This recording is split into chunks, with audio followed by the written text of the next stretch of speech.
Over the past 5 years, my co-authors and I have been studying supply chain relationships. And more importantly, we've been studying the governing mechanisms around these relationships. Now, there's a couple different types of governing mechanisms. One is the written contracts. These written contracts have performance metrics built into them, things like price, cost, quality, delivery expectations.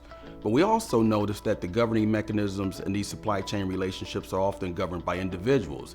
And these individuals have their subjective nature about the relationship, their beliefs, the norms, the trust about the individual versus the focal firm and the individual of the supplying firm.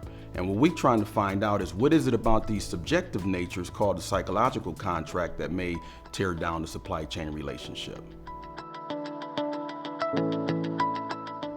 We talked to 25 different firms relative to their supply chain relationships to get an understanding of what factors drive supply chain relationships.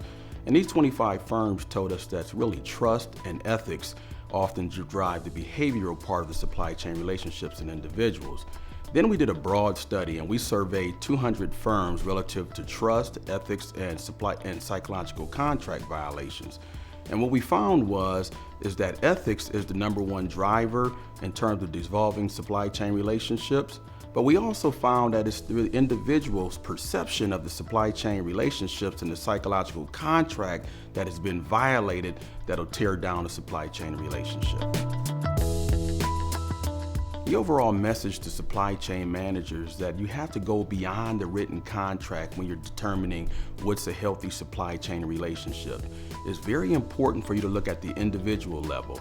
What that means is pay close attention to who's managing these boundary spanning relationships in your supply chain, because it's at the individual level that you have these idiosyncratic behaviors that sometimes are detrimental to the long-term standing of the relationship.